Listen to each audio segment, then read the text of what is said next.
Very good morning, Dr. Hengari, and thank you so much for making time to join us. Good morning. It's indeed a pleasure for me to be here on Namibia Connects. Much obliged. To start off the conversation, I would think a great place to start would be reflecting on the events that transpired on the 4th of February with the tragic news that met the whole nation of Namibia with the death of the late President, Dr. Hage. And of course, Namibia was also praised immensely for the smooth transition of power and the way we handled it as a nation, given the history of these type of happenings in other African countries. Please reflect on that and what it says about how we have matured as a country, as a democratic country. Yeah, as you correctly stated, it was a difficult moment for our country where we lost a sitting president, unprecedented in our history, even though our country is relatively young. But the critical aspect thereof was the management, as you also pointed out, of the transition. President Nangolo Mbumba immediately stepped up and provided the right leadership for our country in a manner that was composed, in a manner that was steady, but also ensuring the continuity of our republic, because when you look at it, it's also what President Gengob would have wanted us to do as the elected president. So we did extremely well. A number of guests of the president, visitors, they continue to praise President Mbumba for the manner in which he steered that very difficult transition to a point where 6 months later, we are all proud of what has been achieved over the past 6 months by President Nangolo Mbumba. The English playwright William Shakespeare once wrote that heavy lies the head that wears the crown. Nangolo Mbumba stepped up to the plate at a time when the country needed leadership the most. We were in shock, and Nangolo Mbumba was the man who took up that responsibility. And many people don't really understand, and I think many of us imagine what is it like to lead a nation, that responsibility that comes with leading a people and guiding them towards a vision. How would you describe President Nangolo Mbumba's first 6 months in office, and you having worked with him side by side? President Nangolo Mbumba has a leadership style that is anchored on consultation, consensus, but most importantly, actions. And what has been happening over the past 6 months has been emphasis on the government doing what it's supposed to do, and that is to provide services to Namibians. The president has a very pragmatic approach. He always says Namibians need food, Namibians need shelter, Namibians need safety and security. So we should talk less and do those things that are needed the most by Namibians. And when you look at the past 6 months and the budget that the Namibian government tabled, is one that is geared towards delivering services to Namibians in a manner that is timely and responding to some of the challenges, including the drought. We declared a state of emergency on account of drought, and resources have been availed by the government to reach all the needy communities that are in need of that type of relief. And I must also mention here that the budget also rolled out a number of important initiatives, which is, for example, increasing the tax threshold from 50,000 to 100,000 Namibian dollars, which provides over 600 million Namibian dollars in the pockets of those whose purchasing power has been eroded by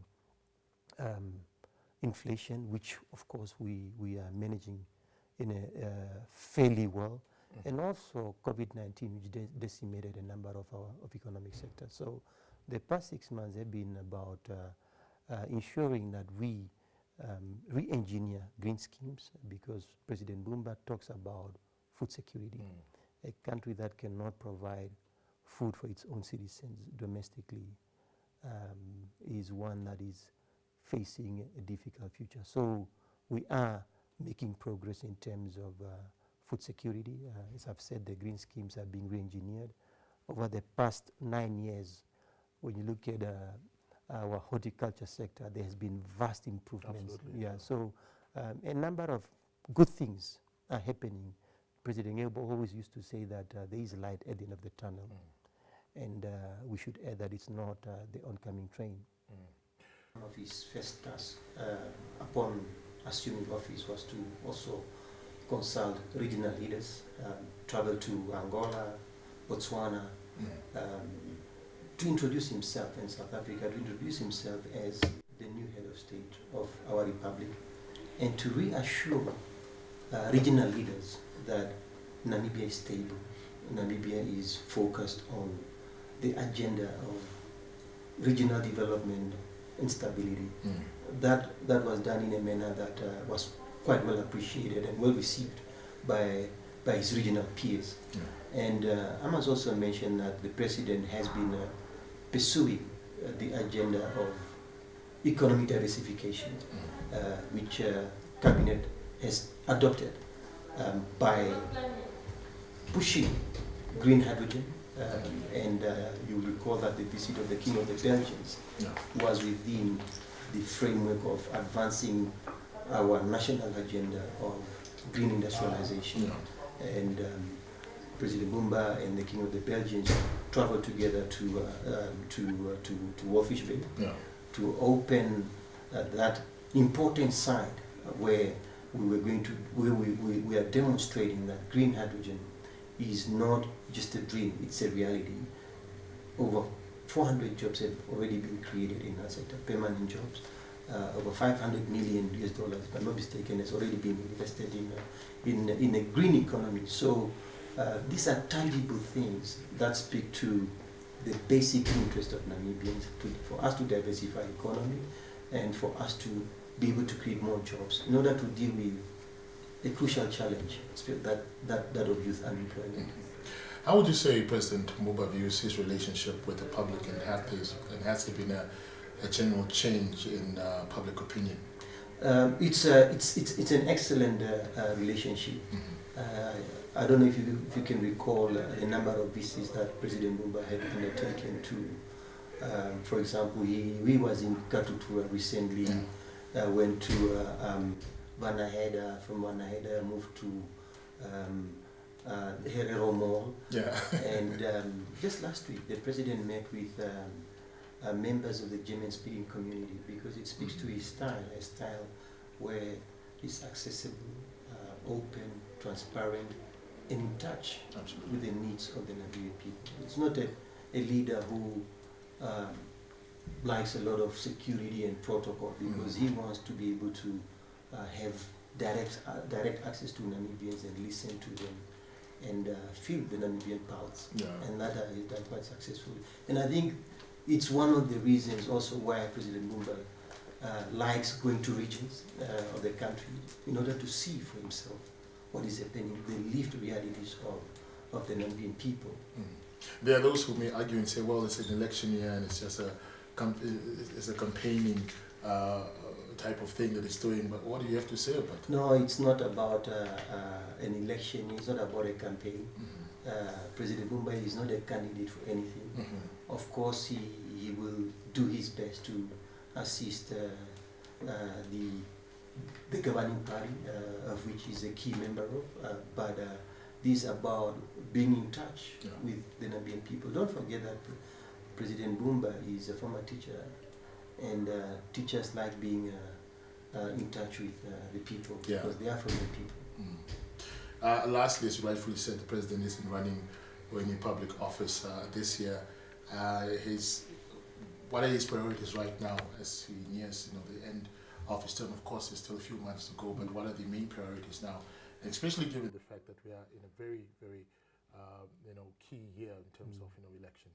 Yeah, we are in an important period of elections, as you correctly pointed out. But the key priority is to ensure that the transition to the next leader after the elections happens in a manner that is consistent with what we've been doing for the past 34 years.